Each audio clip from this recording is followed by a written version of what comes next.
Good morning. It's about 10:32. This is Jason Dean, Film Fanatic, the YouTube channel, the continuing extravaganza on my total and complete series on the beloved franchise that is known as Friday the 13th. So, yeah, this has been a fun journey. I haven't done this in a long time where I've watched um, a giant series of where there's multiple movies and I'm watching them all in succession of each other. I've seen a few of these movies. Well, I've seen all of them, a bazillion times. Particularly the first one, the first Friday 13th, and also uh, part four, the final chapter. Those are still like my favorite. Being the final chapter is my favorite.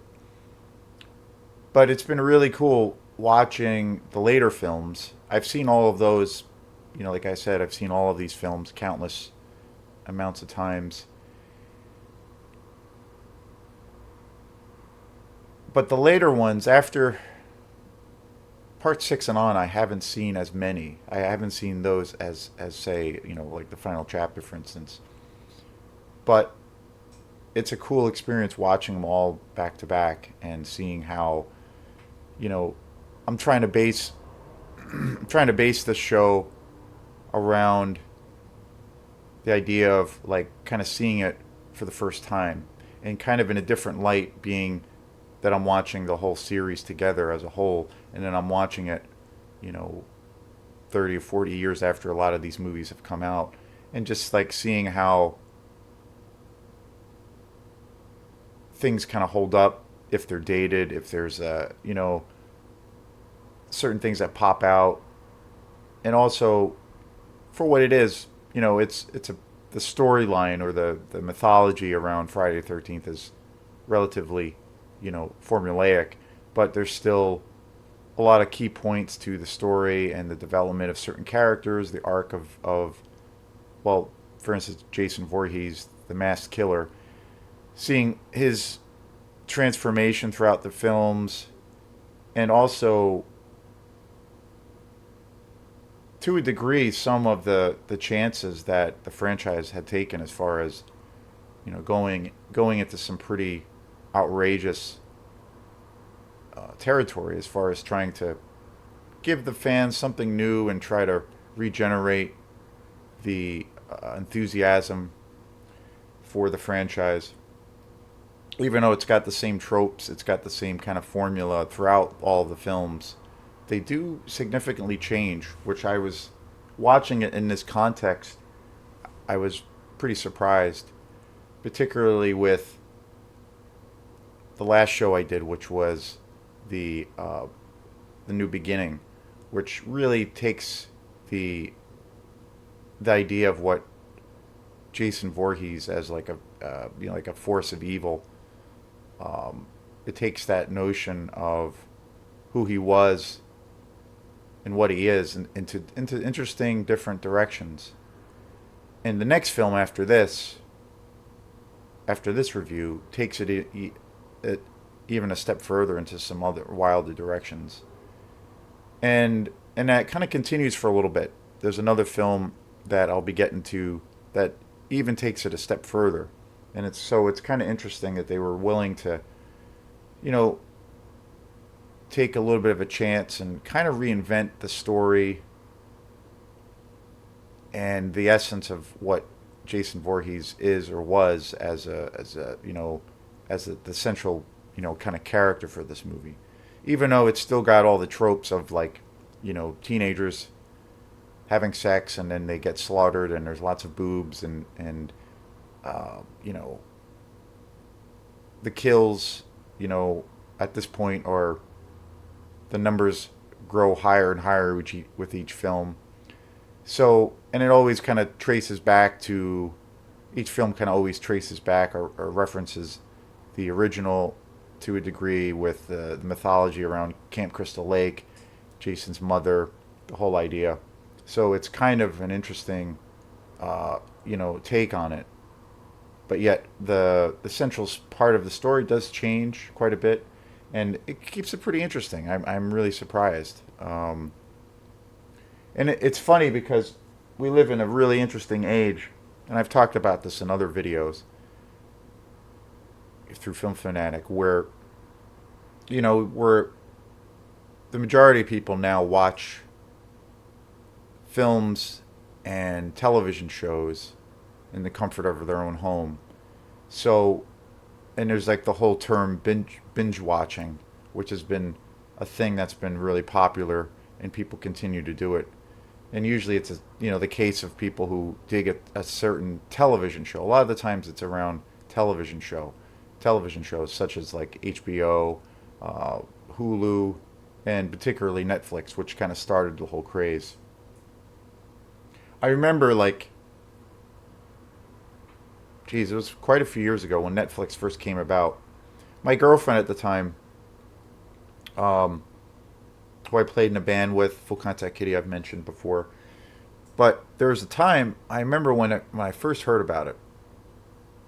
She was the first person who turned me on to or told me about Facebook and also Netflix. And this is going back quite a few years now.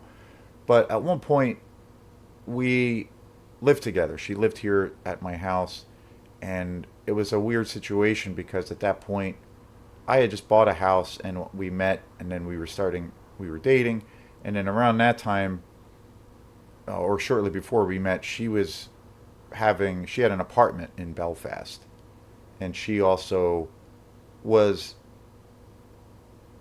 looking around to like buy a house and to not like be a rental, not and try to get out of the situation where she was kind of renting a house or renting an apartment for the rest of her life. She wanted to have her own place. So she eventually bought a house in East Belfast, and it was just funny timing because by the time we both met and were kind of involved with each other, we both had uh, we had just bought a house, and I had been living, I was out of school for a while. I had been living basically at my folks for a few years, and my folks have a pretty big place, and they live right down the street, and I was kind of living in the basement. I had all my stuff there, and I was kind of living there for a while, and then I had bought some property in Swanville for where I had this. It was like I think it was like 5 to 7 acres, and I bought some property uh, years ago, and had been looking at it as maybe an investment. And I thought at one point maybe building a little place on the lake, but it was pretty close to the lake. But I thought about building a little place there and maybe moving there.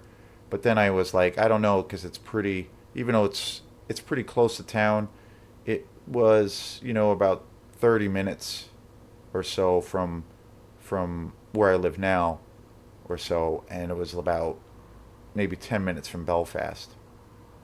And it was pretty isolated. It was a really beautiful little spot. But it just felt at the time for me to live there, it felt like for me to take the step and to go and build a place there would have been cool, would have been great. But it felt a little bit too isolated out there at the time. And so I just kind of basically sat on the property and the land that I had bought for about, I don't know, 3 or 4 years. And my dad had, helped me out with that, finding the property, and we built like a little kind of shed, like a storage kind of space on the property. My dad's kind of a carpenter, so he did that, and then I just kind of kept the land as an investment. And then for a while, I was looking around for houses, a place to maybe move, and again, this was like years ago, so the prices were, you know, much more doable than they are now. It was a lot cheaper. The market was a lot more feasible and easier, and I had looked at this place here for a while, for about 4 or 5 months, and there was a lot of people looking at this house, but the one of the big turnoffs, which was one of the factor why it wasn't bought by other people, was it was too close to Route One for a couple of people, in particular a couple that was looking at the house. They felt that it was too close to Route One, and I live on a really busy kind of intersection, but for me, it's not that busy. I feel like it's pretty isolated, but I live right on Route 1, so there's a lot of traffic and there's a lot of cars that drive by, and they were kind of turned off by that. So, but I, so then that they didn't end up buying it, this previous group of people. So then I really looked into it, and then I ended up buying it, and then I used the, you know, my investment to help me of owning property to to kind of secure the house and stuff. And so, and then I moved in, and then we met, and then she had bought a house before, and at one point I had lost. I was going through a little bit of a tough time, and I had lost my. I worked in restaurants for a really long time, for about 15, 20 years, and I had around that time I had kind of, after about a year or two that I had my house, I had lost my job, and things were tough. I was playing gigs, but I was not, uh, you know, very active, and things were very, very slow on that front. And I was on unemployment, and I was looking for jobs, but it took me a while to find a job and to kind of get myself situated. But I was spending a lot of time at home, and I was on unemployment, and my girlfriend at the time, she had moved in, so we had a lot of time together. We were playing in a band together, and she had a job where she was working at home, so she was working here. It was an internet job, and she had told me we both had a big love for movies and such, and I would go to Opera House Video, where I've talked about that place many many times throughout this show and this whole thing that's Film Fanatic. I used to rent there, but then she had said, well, there's this new thing we should check out. It's called Netflix. I was like, what is that? And she was basically saying, yeah, it's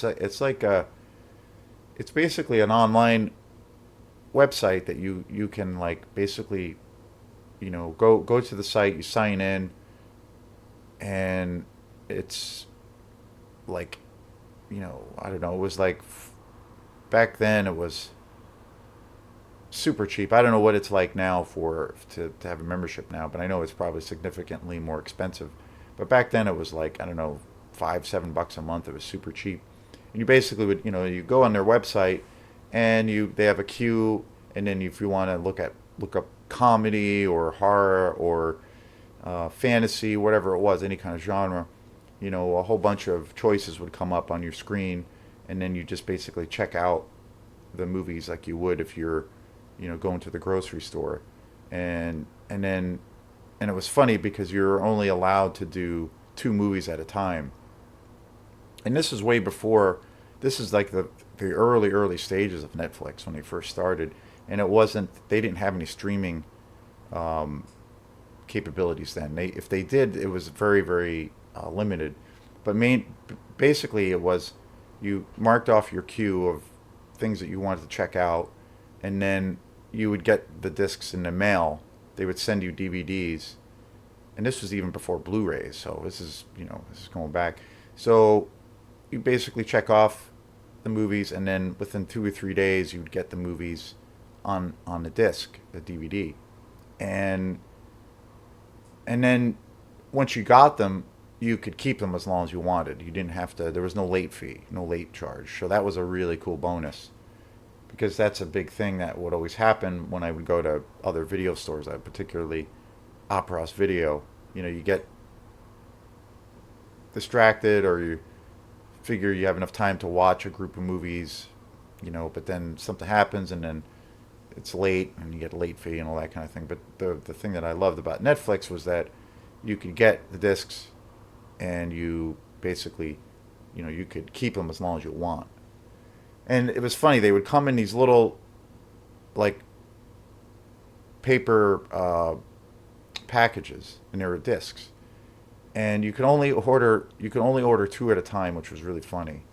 But they had a lot of cool documentaries. I remember getting into a lot of they had a lot of interesting kind of music documentaries, and I used to get those a lot. But I got a bunch of different movies, and we did that for a while. And but it was funny because like I've talked about it before. I'm kind of a tactile, physical um, fan of stuff. Whether it's books. Like, for books, I don't I don't use Kindles. I don't read stuff online. I like the physical. Like if I'm reading a book, I like to be able to hold it and smell the smell of a book and the artwork and all those kinds of things. Same thing with music. If I'm buying a CD or an album, I like to have a physical copy and have the artwork and be able to hold it and put it somewhere. Same thing with movies, the same idea. So I've always been that kind of person. Of course, you end up acquiring a bunch of stuff that you can't really. That after a while, it like can take over your life, and you have stuff everywhere, and it's everything's kind of a mess, and there's only so much room for everything. But I don't know. That's a price you pay if you like to have that kind of stuff, and you kind of make it work if you want to. But I've always kind of been that way. And then the other thing too, like getting back to books, like one of my favorite stories or one of my favorite books was a book called High Fidelity, and there was a book and then they made a film adaptation of it, and I believe it starred John Cusack, and basically it was centered around this guy's life who was like an avid, like record collector, and he would always go into this local shop, music shop, and like go in and basically shoot the shit with the owner and the coworkers, the people who work there, and they eventually all became friends. But the whole kind of centerpiece of the story was that they became friends, but then they also developed this thing of where they knew each other's tastes like the back of their hand, like, and they would make recommendations, being like, hey, you like this band, you might like this, you might like these guys too, or blah blah blah, and it would be this, kind of back and forth, and where you're interacting with somebody, and there was like, you know, this spontaneous thing would happen of where you'd get turned on to something, and you get exposed to something that you could find really cool and or interesting, and going through the bins and looking through the artwork, and it was all about that kind of experience of like that idea of like you know being in a room with somebody who you kind of have the same taste, or you have the same taste, and it's the customer and the owner, and you can like share these ideas back and forth in that human interaction. And that's what I always loved about going to stores or going to music stores, where you can like actually interact with somebody, and sometimes you develop a little bit of a rapport with them, and you can exchange those ideas, and sometimes you get turned on to some cool things. So, but after we did the Netflix thing, we did it for a while. I felt like I had this really strange feeling of where it felt like everything was cold, and I was missing that interaction and missing that idea of like going to a place, looking at the artwork and going through things, and having that conversation, or that interaction with the store owners. So it was cool to get the movies and to get them quick. And the distributor at the time was right in Portland, Maine, so we would get, you'd get the movies really quick. And again, this was funny because this is all before the streaming services, and now it's all streaming. That's all they do. There's no more physical anymore. So, but after doing it for about a year or 6 months, I was like, uh, I felt cold about it, and it just wasn't. The experience felt empty, and I was like, this kind of sucks. I don't. I'd rather go to Opera House Video. I'd rather go in and shoot the shit with somebody that I know in there, and they can make some recommendations because they know my tastes, and then I know their tastes, and I could probably suggest a couple of things to them, and just to have that interaction.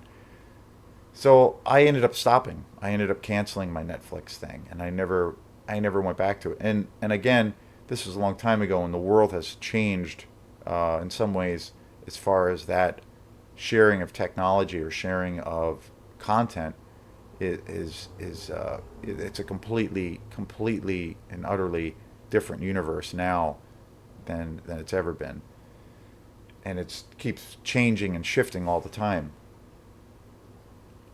But eventually, like that term, like I was saying, binge watching, where now Netflix is all exclusively streaming, and so there's no more physical. And since Netflix has become a major titan in the entertainment industry, there's been tons of other companies that are doing the same thing. Like Hulu, Disney Plus, HBO. HBO had been doing the TV series, probably longer than anyone else, and their series are probably my favorite. True Detective and The Ultimate Show, the The Wire, great Sopranos, so many great shows. 6 Feet Under, they were doing that kind of thing years. They were way ahead of its time, way ahead of the time and the curve. But there's a thing called like binge watching where people now like if they like a television show, say if it's like Luther or I don't know, it could be anything. There's so many shows, True Detective for instance, or Dexter or Breaking Bad. I mean the list is endless. So now like people typically will go in and you know watch like 6 hours in a row or 7 hours in a row of a television show, and they'll just like basically throw watch the discs, or not watch the discs, but watch the show on their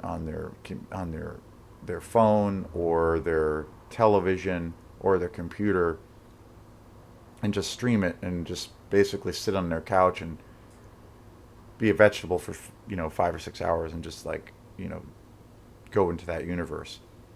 And that's kind of now that's like commonplace where it's like the whole like vegging out and spacing out and just throwing in a television show or watching a television show for an ungodly amount of hours.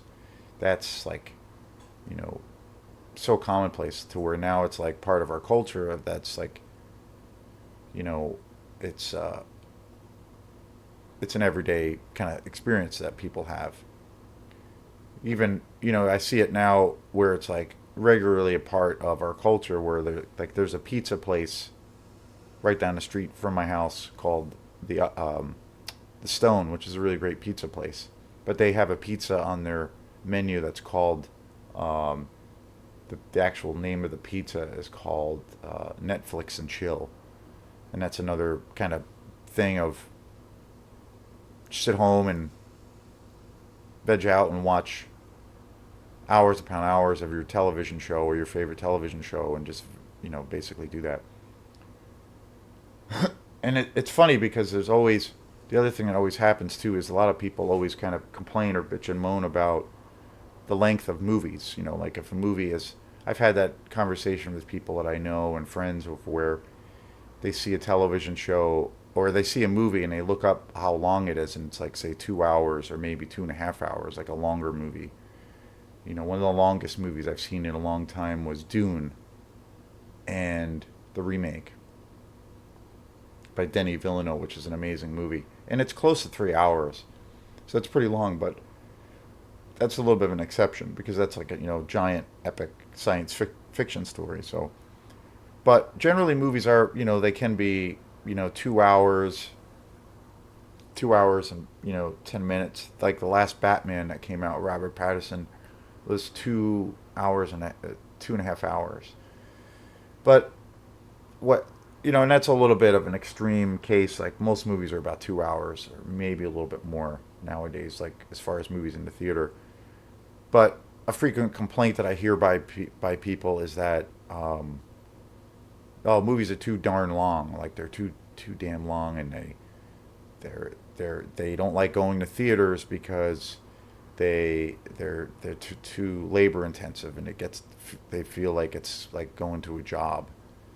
And it always like amazes me, and I always laugh because I always feel like it's like this high level of hypocrisy because the whole like Netflix and chill thing is like part of our culture now. Well, where people will just binge a show for hours upon hours, you know, 6 hours, maybe more, and they'll obsess about a show, and but yet the same people will complain about paying a ticket to go to a movie that's 2 hours. Just kind of funny. I don't get it, but that's just how it is. But anyway, so um, watching this whole series with the franchise, there's 12, or actually there's a total of 13 movies altogether, and there's going to be new ones coming out later this year, probably next year, probably more so like next year. New additional Friday 13th movies. But there's 13 movies, and they're each of these movies are relatively short. They're all like about an hour and a half or so. So it's like almost the length of like what television shows are now, like 45 minutes to an hour. But they're relatively short. Each movie is about an hour. This one that I'm going to review today is about an hour and 23 minutes. Or yeah, it's under a half hour. So it's not that long. Like it's actually really short compared to like your average movie that comes out now. And but I've been watching them like sometimes I watch two a night, but I usually always watch one a night. But sometimes I watch two a night. Like last night, I watched two of them back to back. And I'm pretty tired at the end of the two movies, and I'm like totally enjoying it. But I feel like that's kind of relatively normal way to view something and to kind of digest something or digest new material or material that you've seen before.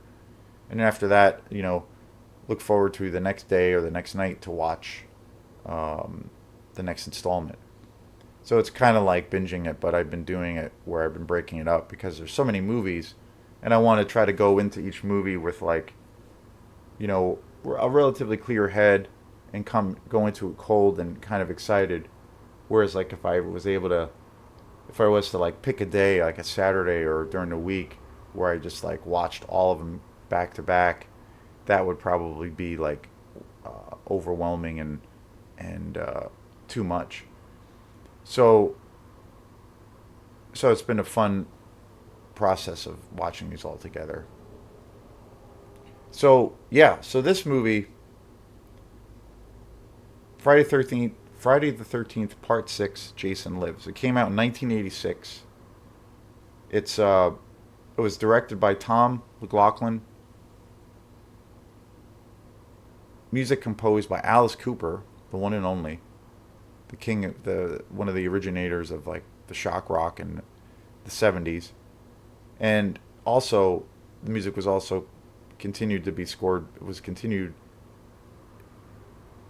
well, Henry Manfredi, he's essentially like the main composer. He's done like virtually every movie, and but he also scored the music for this. And it's and C.J. Graham takes on or assumes the role of Jason Voorhees, and C.J. Graham is pretty terrific in this movie. His background was like he was a military guy, but he was also, I believe, a stuntman. So he's got this very intense presence on screen. And the uh, and the thing is too that's really cool, which I forgot about this movie because this is a movie I've seen it a lot, but it's been years, and definitely I have not watched this as many times, say as the first one or part part four, the final chapter. But I've seen it a bunch of times, but it's been a long time since I've seen it. And watching this last night was pretty wild because I was like, I realized like 10 minutes into it, I was like, oh, wait, I remember seeing this movie. And this might be the only one for some odd reason, but I remember seeing this movie, Friday the 13th, Part 6, Jason Lives. I remember seeing this in the theater as a kid. I was really young, came out in 1986. So I was like um, 10. I was like 10 years old. And 10 or 11 years old actually. And I remember seeing this in the theater. And I remember we went to, when I was a kid, my mom and dad and me, we used to go to the movies a lot.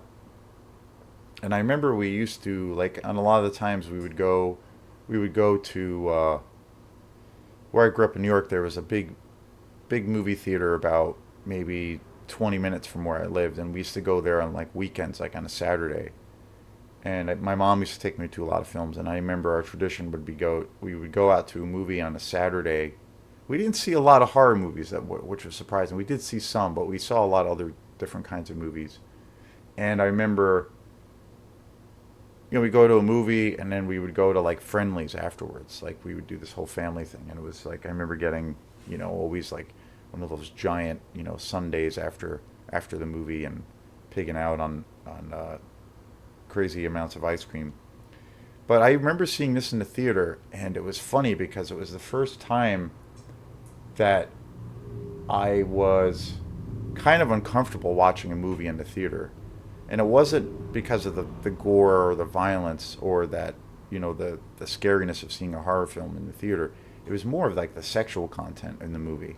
And it's not like, compared to the other films in the franchise, like there's not as much, say, like nudity as like, say, the first one, where like the first few movies there's a lot of nudity and lots of boobs and stuff, and sex, that was pretty hilarious at the time.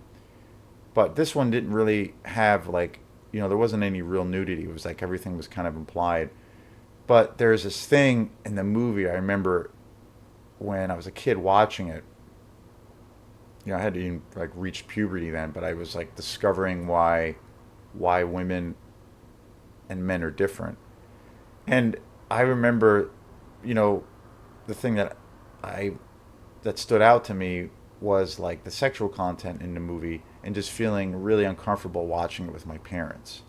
And the scene was like there's one character in it, this girl who is kind of falling in love with Tommy Jarvis, who is one of the central characters in it. Tommy Jarvis was a central character played by Corey Feldman in the final chapter, and he's basically responsible for kind of killing Jason.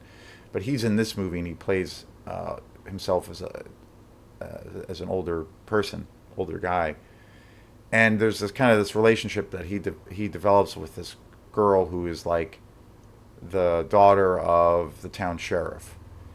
And there's a scene where they're driving, and he like is on the run from the police basically, and she's driving the car, and she takes him and like pushes him down into her lap, like his face.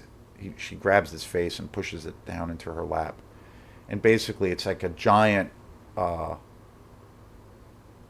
crotch shot, like a giant shot of her vagina in these like tight jeans, and it's like the biggest camel toe you could fathom, and the whole screen is basically that. And there's all this like sexual innuendo of like him being down there and trying to hide, but then he's like kind of enjoying being down there. And I remember as a kid watching that, I'm like, like obviously it was like cool to see as a kid and seeing stuff like that, even though there was no nudity. It was super uncomfortable watching it with my parents. It was just like, ugh, like it wasn't like sexy or a turn on. It was really funny. But that's the thing I remember about this film when I saw it in the theater, was just this giant camel toe on the screen, and they would keep cutting back to it. Like he would be looking up at her, and then she push his face back down to hide from the cops that were chasing on them because they were on the run. And so they would cut from him looking up, and then cut back to her giant camel toe. And it's hilarious. It's hilarious, like super funny. But C.J. Graham plays Jason Voorhees, and he's great. He's really great. And I really think that this movie is the first thing, my first impression after seeing the movie, and I'm still craving it now. The first impression that I had after I saw this movie was like, wow, I kind of want to watch this again. Like it was really good. And it's kind of a different tone. It's super funny and goofy. It's a little bit more, it's got way more humor in it than a lot of the other movies, whereas the other ones are pretty serious, and they always have a little bit of comedy in it. But this one is like at times like a full on kind of black comedy, and it's I like that it has that, so it kind of changes the vibe, but then it also, as far as Jason Voorhees' character, like he's really brutal and really, a monster in this one.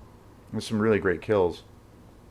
So it's a cool contrast of where his character almost is like even more serious with his intensity, but the story and the town and the teenagers that are in it, the counselors, it's really light and funny and goofy and silly, and it's great. And I remember this was like the movie also that first introduced me to Alice Cooper, because like his music is in it, and he did the soundtrack for this movie. And yeah, it was great. It was a great period of my youth, and that's what got me into Alice Cooper, and I discovered the allure of camel toes. But for some reason too, I don't think I saw any of the other Friday the 13th movies in the theater, which I'm surprised by, because there's obviously a ton more. I don't believe I ever saw any of the other ones in the theater, but that one I did for some reason, and watching it now, you know, 200,000 years later, it's great. It's definitely, for me, it's my third favorite film that I've watched. I really enjoyed it. I thought it had this really cool. The way it was shot was beautiful, and it really, there's some really beautiful cinematography in this film too, which is crazy. I feel like, as far as a as far as like the scope and the quality of the film, it's like kind of like, well, at least for this franchise, it's like almost like highbrow. It's like really, it looks beautiful. Like they really, because it's all like kind of shot during like the fall or going into winter, so there's got, you really have that feeling of the coldness and the change of the season, and it's really got that kind of vibe to it. The other really cool thing about this movie, which I wish was included, but they didn't end up using it. This film was going to have a whole kind of thing of where they were going to introduce Jason Voorhees' dad, his father. Where in the other movies, and generally it's never touched on, it's mostly centered on his mother. But they were going to actually tie in this whole thing of where his father kind of appears. And one of the outtakes on the Blu-ray, which is really great, the Blu-ray is great, a lot of cool interviews, like with this whole package. The They have the whole thing of where they show what they were going to try to do with the father, and it was going to be they were going to have like an alternate ending, and they basically have it all queued up with like the artwork, and it was great. It was really really awesome, and I left after watching that with I had a feeling of like, wow, I wish they did that. Like that was like totally original, super cool, and really, it was awesome, and the design. The design of Jason Voorhees' father was pretty awesome. It was very cool. So, yeah, this is Jason Dean, Film Fanatic. If you get a chance, like and subscribe to my page. This has been a super fun uh, odyssey into horror and watching all these films back to back. So, yeah, stay tuned. Got some more coming your way. And enjoy your day, and we will see you again. Peace.